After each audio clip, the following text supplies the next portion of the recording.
Segundo Reis, capítulo 3.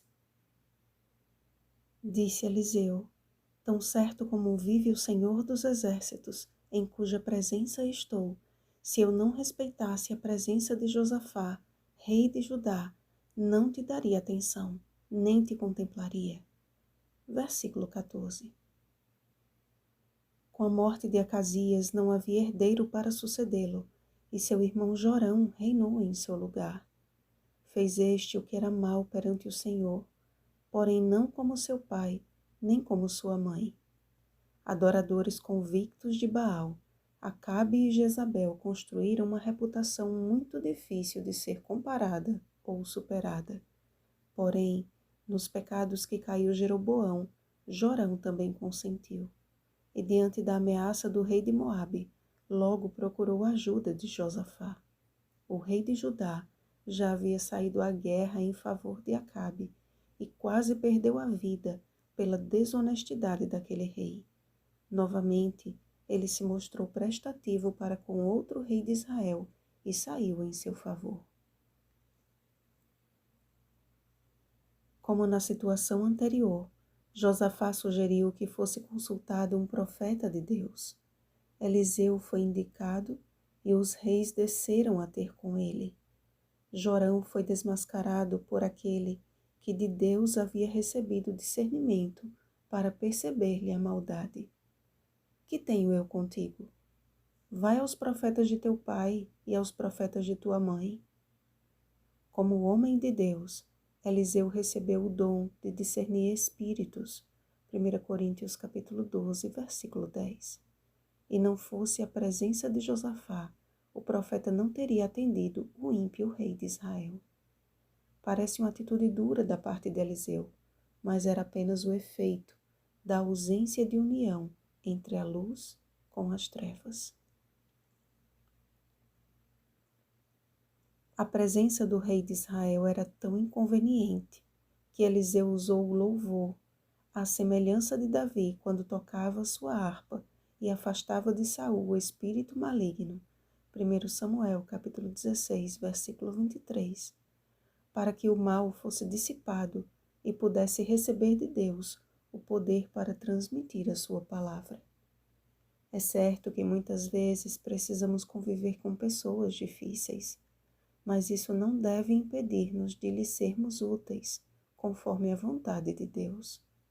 Eliseu, por vontade própria, não queria estar ali. Entretanto, ele tinha uma obra maior a realizar, uma obra que não era sua, mas do Senhor. E por respeito a Josafá, conteve a sua indignação. Pois muitas vezes Deus age em favor dos maus por causa dos bons que o cercam. Os ímpios são abençoados por amor dos justos e com isso recebem também a oportunidade de saírem das trevas para a luz e da sequidão para a terra de abundantes águas. Precisamos entender que Deus odeia o pecado, mas ama o pecador. E da mesma forma devemos ter repulsa aos atos de maldade, mas misericórdia de quem age assim. Se possível, quanto depender de vós, tende paz com todos os homens. Romanos capítulo 12, versículo 18. Notem que existe no texto duas condições: se possível e quanto depender de vós. Isto é, nem sempre é possível manter uma relação pacífica com todos, mas que esta impossibilidade não surja de nossa parte. Certamente, Eliseu sabia que se Jorão pudesse, lhe tiraria a vida, assim como Jezabel havia feito com os demais profetas do Senhor. Contudo, não cabia a Eliseu a vingança, e nem deixar de comunicar a palavra de Deus.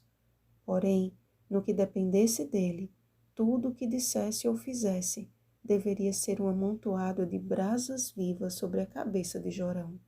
Romanos capítulo 12, versículo 20. Que pela graça de Deus possamos escolher como Eliseu, andar na presença do Senhor, para que não tornemos a ninguém mal por mal, porém nos esforcemos por fazer o bem perante todos os homens. Romanos capítulo 12, versículo 17.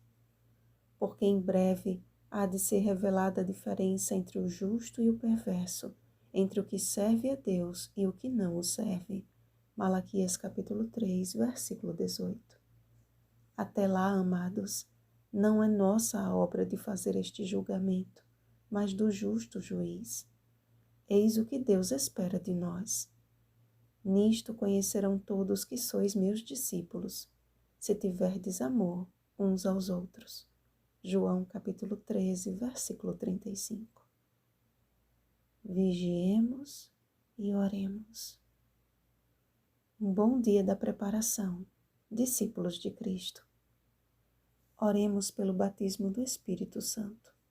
Oremos uns pelos outros. Rosana Garcia Barros.